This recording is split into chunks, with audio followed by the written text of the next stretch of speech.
Olá, começa mais um programa na Livraria e hoje a nossa convidada é a engenheira florestal Daniela Alves. Daniela Alves vai expor um pouco do seu conhecimento sobre o que é que está acontecendo com o nosso planeta, com tanta falta d'água. A cidade de São Paulo já pede socorro e isso já estende para algumas cidades do interior. Daniela Alves vai expor também a devastação do nosso país, as consequências, os sinais evidentes que nós, brasileiros, precisamos tomar um rumo. Nós precisamos mudar de hábitos, porque nós precisamos da água. A água é finita. E na sequência nós vamos conversar com o nosso sommelier, Luiz Fernandes Couto. Vai dar umas dicas sobre esse precioso líquido, a delícia do vinho, o encanto das uvas, de onde vem, como faz esse precioso líquido, o vinho. E, para finalizar, como sempre, vou comentar sobre 2 livros. Um é um clássico, Clarice Lispector. E vou comentar também sobre outra prata da casa. Eu vou falar do advogado Celso Cesário Mota. Ele escreveu 80 anos sobre Marília. Tudo isso no nosso programa de hoje na Livraria.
Estamos conversando com a engenheira florestal Daniela Alves. O momento é muito oportuno, porque o nosso planeta começa a dar sinais de preocupação. Seja bem-vindo ao nosso programa na Livraria, Daniela. Muito obrigada pelo convite, fico muito lisonjeado por estar aqui e quero poder compartilhar um pouquinho aí do conhecimento da engenharia florestal com todos os telespectadores e nesse bate-papo aí que vamos ter adiante. Que bom. Vindo para cá eu percebi que os ipês estão floridos e o amarelo, o rosa e o branco eles sobressaem. Então essa beleza, esse encanto dessas árvores, a sua profissão para você tem esse mesmo valor, esse mesmo encanto? Com certeza. Eu já escolhi a engenharia florestal por esse fato, por eu ser uma apaixonada pela natureza. Então eu convivo constantemente observando desde o céu, as nuvens, as árvores, os pássaros, né, que a gente fala são as aves. Então a gente observa constantemente essas belezas naturais, inclusive esses ipês lindos, todos os dias quando eu saio de manhã para trabalhar, é um encanto mesmo, a gente parece que toma um fôlego, né, com essa beleza natural. Então, e o planeta, ele começa a dar sinais, você veja bem a preocupação que é com a capital do estado, e a cidade de Jaú, uma cidade do interior, ela já está decretado calamidade pública em razão desses acontecimentos. Você acha, a curto prazo, que esses governantes encontrarão uma situação para resolver essa emergência? Olha, Depende muito também da ação conjunta, eu acredito. Desde os órgãos públicos, como também a comunidade. Porque para você preservar e para você não deixar nessa calamidade, você tem que ter uma ação conjunta. Não adianta só também o político ou a prefeitura, o órgão, né, impor uma situação aí para recuperar o ambiente, se a comunidade também não age em conjunto. Eu acho que a curto prazo, vamos dizer aí 2 anos, não é possível reverter a situação. Mas eu digo que a médio prazo sim, é possível. Mas desde que seja uma ação conjunta. Daniela, eu percebo que os órgãos públicos, por exemplo, eles têm a dificuldade de contratar pessoas com essa capacidade, esse conhecimento acadêmico. E acaba contratando ali pessoas com cargo de comissão. Isso fica a desejar para o atendimento no tocante ao saneamento básico, à água. A universidade, ela tem tido muito acesso a esses conhecimentos e esses alunos, esses formandos que saem da universidade, eles saem preparados para resolver a situação atual do nosso meio ambiente? Olha, eu vou responder da seguinte forma, que quem faz a faculdade é o aluno. Tem sim profissionais capacitados que saem da faculdade, que já conseguem resolver muitos problemas. E realmente hoje o órgão público, ele tem esses cargos comissionados que nem sempre é a pessoa apropriada para executar a tal função. Então acredito que muitos profissionais da minha área procuraram secretarias de meio ambiente para estagiar, conseguiram executar com sucesso, implantar novas ações e ajudar a prefeitura e os órgãos públicos. Mas eu digo o seguinte, que depende muito da política. Então, de procurar profissionais capacitados mesmo para resolver a situação, porque o cargo comissionado muitas vezes deixa a desejar e a pessoa não consegue executar bem o trabalho. Porque precisa, né? Tudo que é relacionado ao recurso hídrico, ao meio ambiente, precisa de um conhecimento maior. Explica para os nossos telespectadores como que funciona, qual é a função verdadeira da árvore. Bem, nossa, tem tantas funções. Quando nós temos, né, na faculdade de Engenharia Florestal, nos fornece aí um conhecimento mais amplo sobre a função da árvore. A árvore, ela é desde o clima, que ela, né, refresca o ambiente. Inclusive fizeram uma pesquisa científica dizendo que a árvore, se você tiver 5 árvores em um ambiente, é como se você estivesse num espaço com ar-condicionado. Então ela refresca mesmo, dá um conforto térmico ao ambiente. E também a função dela para penetrar a água dentro do solo. Então a água da chuva ela cai na árvore, fica aquela água reservada nas suas folhas e as folhas vão gotejando, vão caindo, né, bem devagarinho até chegar ao solo e penetrar para preencher o lençol freático. Nos dá sombra, nos dá beleza. Então a função da árvore aí são inúmeras funções. E é impressionante quando começa a chover e você está perto de uma árvore, você observa que existe ali uma distribuição diferenciada do que a chuva quando cai no solo e vira uma enxurrada.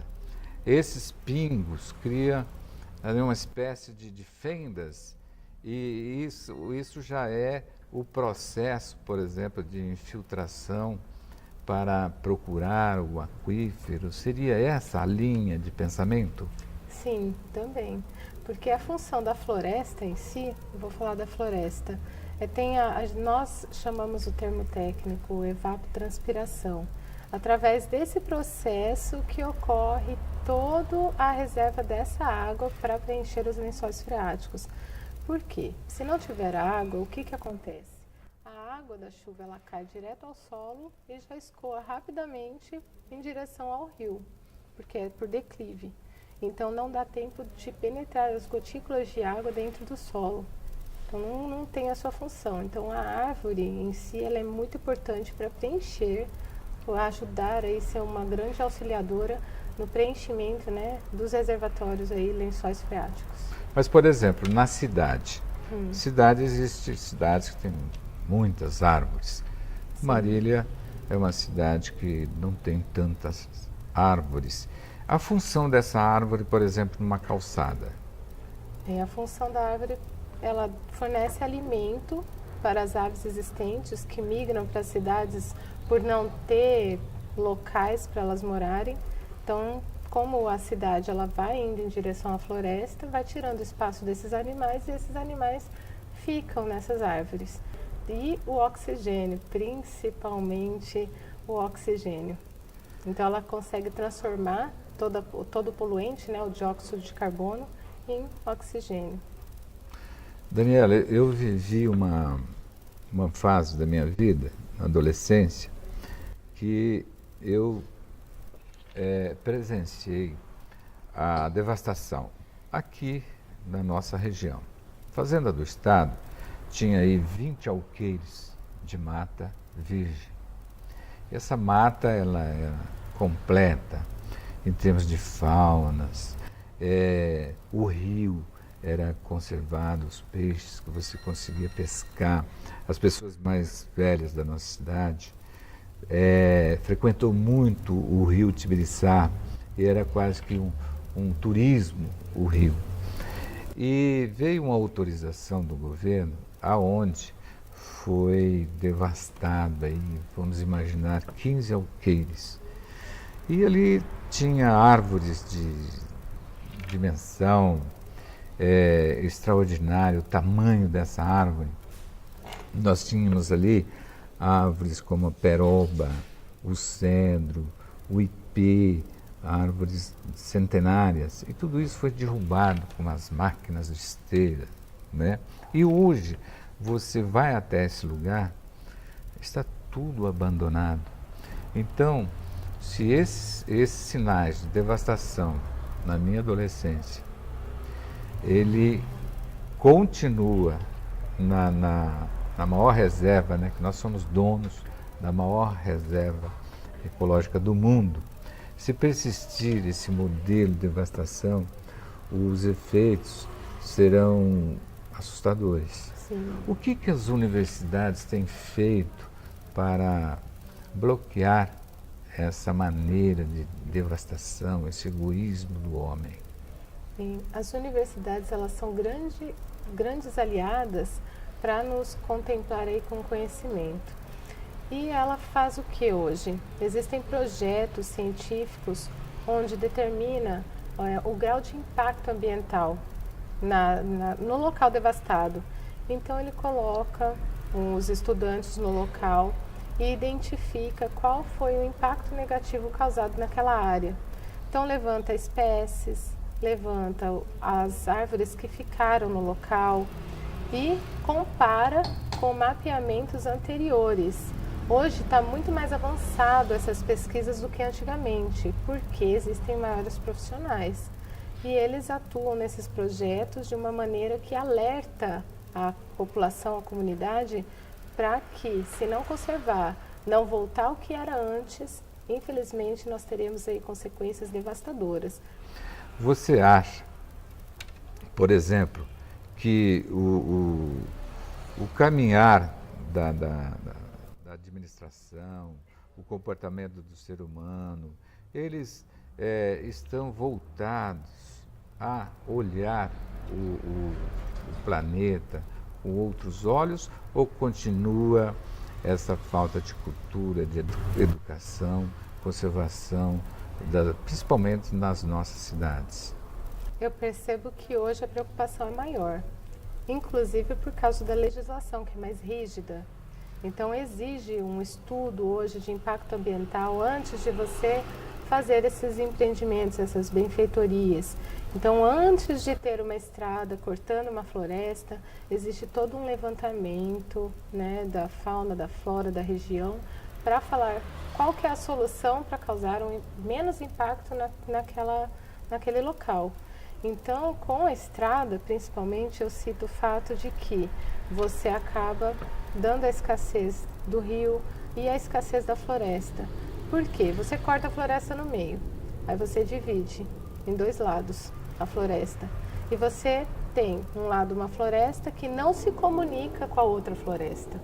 Aí o que acontece? A fauna acaba cruzando entre si, entre parentes, e acaba causando anomalias nessa fauna e, em consequência, a mortandade.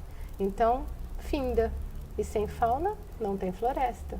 Porque a fauna, eles são parceiros da floresta devido ao fato aí de ajudar na poda de árvores que precisam dessa poda para sobreviver, também na alimentação desses frutos e dispersam essas sementes. Então, aí fica desconectado.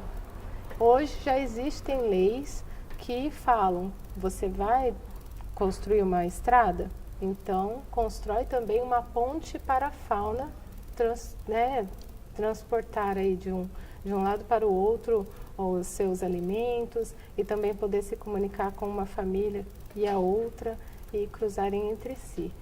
Qual é a sua esperança?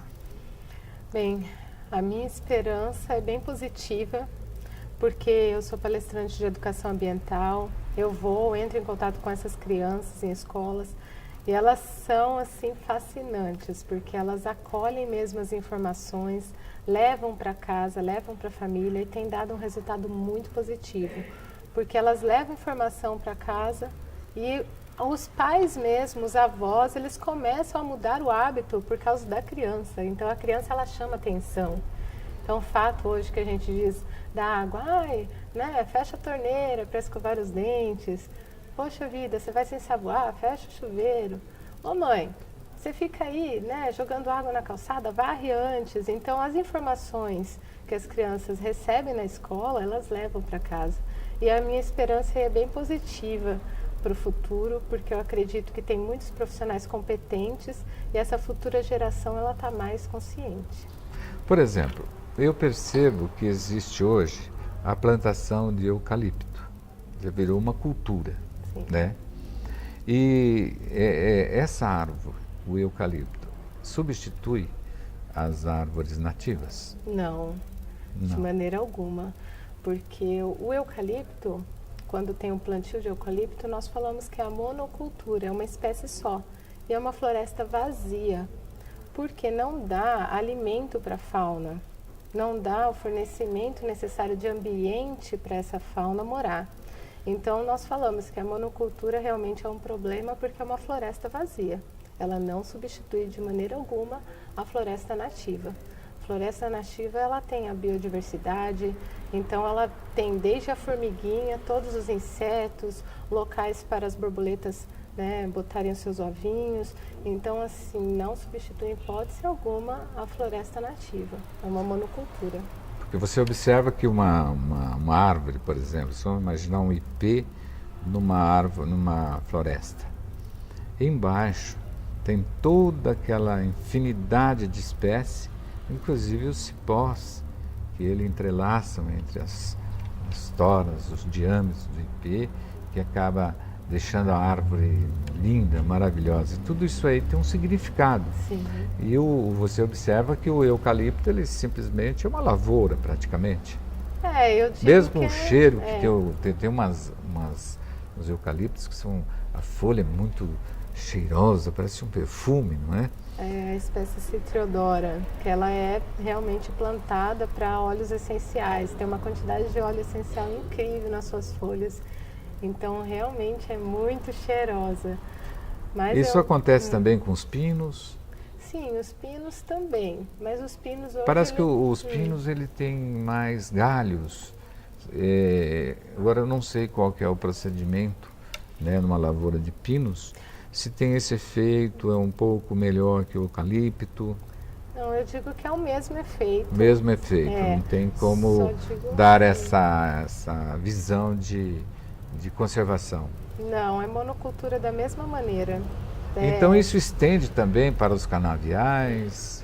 Sim, toda monocultura ela não fornece local necessário para habitar a fauna silvestre. tá? Então, monocultura. A diferença entre pinos e eucalipto é que o eucalipto ele nos fornece papel e o pinus nos fornece papelão. Estou dando um exemplo, né? Eu digo que as árvores, né, na monocultura e lavoura, ela também consegue sim, não completamente como uma floresta nativa, mas consegue sim também fazer o gotejamento dessa água para preencher o lençol freático. Por exemplo, uma lavoura de cana, existe o gotejamento? Existe também. É muito menos do que comparado a uma árvore nativa, mas também existe porque ela vai proteger o solo, ela protege. Então, hoje em dia até não é permitido mais a queima, então, da cana-de-açúcar para a sua colheita. Então, assim, ela também ajuda a preencher, sim, os lençóis freáticos. Agora, a ameaça, né, do aquífero, ela existe. Só que eu acho que as cidades, elas precisam se preocupar da seguinte forma, de ter uma árvore em frente à sua casa, as calçadas. Se você for pensar na cidade, a cidade ela é toda impermeável. Então, ela tem o asfalto, tem o cimento, não tem local na cidade para chover e infiltrar no lençol freático. Por isso que hoje existe um grande problema da escassez da água, porque as cidades elas são impermeáveis, né? Então, uma das soluções qual seria? Calçada ecológica. O que é a calçada ecológica hoje? É você ter uma árvore na frente da sua residência e aqueles pisos que são permeáveis, que tem poros, que pode penetrar a água, que ela é bem devagar, então ela consegue chegar no lençol freático, e a presença de grama, porque se tiver só o solo também não resolve, a água bate e vai direto embora. Você falando sobre isso, eu estou observando que os condomínios já têm uma preocupação maior sobre esse processo de infiltração. Tanto é que tem alguns condomínios que não é asfalto mais, né? Hoje os loteamentos, eles são mais ecológicos devido à legislação também. A legislação, ela exige obriga isso o hoje. acompanhamento de um engenheiro florestal, Sim. por exemplo, no processo de um novo loteamento. Exato, exatamente. Inclusive, todo loteamento hoje é exigido a área verde.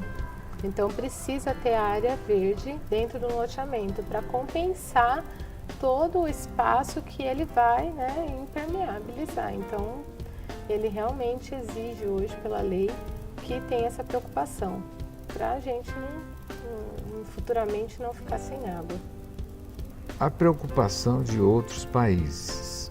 Nós observamos aí que, por exemplo, os Estados Unidos, ele já tem um outro olhar para essa preocupação.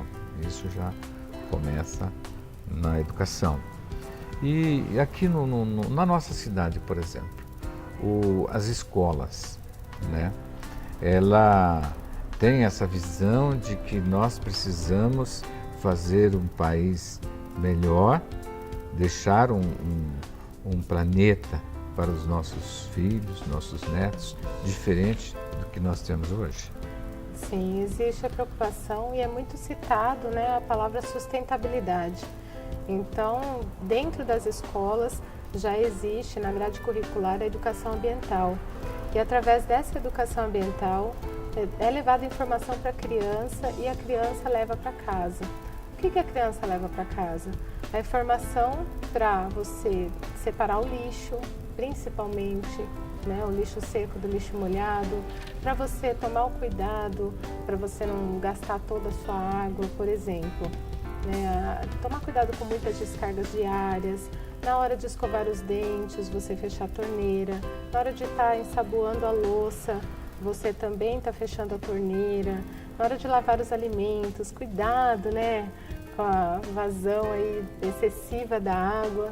Então, existem sim muitas atitudes que cada ser humano pode contribuir aí com Mas o é planeta. comum, Daniela, é comum você estar numa rua e de repente uma criança joga uma lata ou o condutor do veículo está fumando, joga a ponta de cigarro e você observa que trata-se de pessoas que estão com um bom carro essa criança ela poderia ter uma outra visão, mas a impressão que tem é que a família não está passando essa informação para o filho e muito menos o pai. É comum você ver isso na cidade ainda. Como evitar isso? Como chegar, principalmente na classe média alta, que os filhos têm essa facilidade, né, de cometer esses absurdos? Eu acredito que a maioria das pessoas que leva essa informação são associações não governamentais, que são as ONGs, associações sem fins lucrativos, que levam essa informação gratuitamente para essas escolas. Muitas vezes a própria escola, a particular, ela não quer investir também no palestrante. Eu percebo isso porque eu sou palestrante, estou falando de uma experiência pessoal minha. Então, Entendi. muitas vezes a gente quer levar informação, mas a própria escola ela fecha. Ela bloqueia. Ela bloqueia. E é um momento que seria bastante interessante para a própria escola. Sim, com certeza. Mas aí, se for proveitoso para o projeto que está sendo desenvolvido na escola, eles abrem as portas. Se for um contexto aí além, eles já não colaboram muito. Mas acredito que a atitude de um ser humano passando para o outro, né, e abrir os olhos de que a atitude correta do ser humano, ela colabora para a futura geração, eu acho que é a melhor maneira. Foi um prazer conversar com você, Daniela, porque eu acho que a nossa população ganhou um pouco mais de conhecimento e também percebeu que nós temos que fazer alguma coisa para cuidar desse nosso Brasil. Porque se somos nós, os donos da maior reserva ecológica do mundo, nós temos tudo para ser o exemplo, não é isso? Com certeza, eu agradeço muito a participação. Eu acho que nós somos exemplos por ter aí a maior reserva de água doce do mundo. Então, acho que cada brasileiro aí fazendo a sua parte colabora para a preservação do meio ambiente e colabora aí para os recursos naturais permanecerem para as futuras gerações.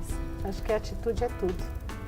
Conversamos com Daniela Alves, engenheira florestal da nossa cidade.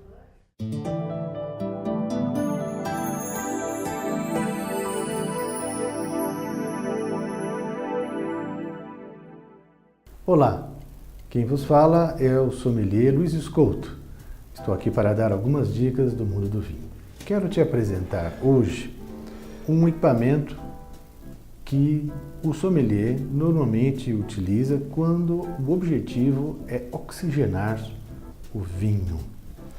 Essa prática varia de ambiente para ambiente, muito utilizada em alguns ambientes, em algumas vinícolas, né? O vinho, então, especialmente o vinho tinto, é mais utilizado para esse procedimento. Ele é colocado, então, aqui por essa abertura e ele fica numa temperatura adequada por algum tempo e depois, em seguida, passa-se a fazer o serviço de distribuir esse vinho decantado nas taças. Basicamente, o objetivo é fazer com que haja uma explosão dos aromas, uma abertura do paladar com a presença desses aromas. Também se pode fazer boas caracterizações de possíveis componentes neste vinho agora, porque ele está sendo oxigenado, né? Ele é delicioso, poderá ficar assim um momento muito agradável e vai garantir que o vinho pode ser servido de um modo refrescante. Esse é o decanter. Você pode utilizá-lo com tranquilidade, que ele vai te trazer este prazer. Bem, para hoje, o que eu tinha a dizer sobre decanter é isso. Obrigado e até o próximo encontro.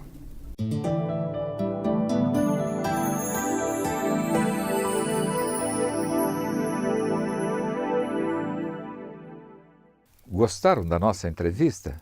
Realmente nós precisamos mudar de hábito na questão socioambiental com ênfase à água. O planeta realmente pede socorro. Vocês observaram nas colocações da nossa entrevistada de hoje. Nós podemos mudar, sim, e temos que mudar. Se continuar esse modelo de conservação que aí está as consequências podem ser terríveis, mas nós não vamos deixar escapar do controle o nosso querido planeta Terra. Mas eu vou comentar sobre os dois livros. Um clássico, Clarice Lispector, a sua biografia. E tem uma coisa que encanta em Clarice Lispector. São os textos curtos, mas de altíssima precisão. Tem um que eu gosto muito. Se uma pessoa fizesse só o que entende, jamais avançaria um passo sequer. Clarice Lispector. Essa é a biografia encantadora dessa escritora que fez história no mundo. Clarice Lispector. Uma biografia que vale a pena ter na sua biblioteca. Clarice Lispector. E é um prazer falar de Celso Cesário Mota, um renomado advogado da nossa cidade. E ele escreveu vários livros. Eu destaque aqui para Marília, 80 anos de progresso. E aqui tem fotos que remetem à minha infância. Eu fui criado na Vila São Miguel. E aqui tem umas fotos da Indústria Zilo, do Matarazzo, que todo aquele movimento, as crianças gostavam de ver aquele movimento, aqueles caminhões, aquelas pessoas todas ali movimentando o progresso da nossa cidade. É um livro que vale a pena ter também na sua biblioteca, porque é a história da nossa cidade. Celso Cesário Mota, escritor e poeta. Termina aqui mais um programa na livraria. Convido você para o nosso próximo programa. Agradeço imensamente a sua audiência. Até a próxima semana com mais um programa na livraria. Já cantei no mato, na beira de um riacho, bem juntinho dela. Já cantei na rua, olhando pra lua, agarradinho com ela. Já cantei na praça, já cantei de graça, a pedido dela. Fui cantar no estrangeiro pra ganhar dinheiro, mas eu fui sem ela. Não pude aguentar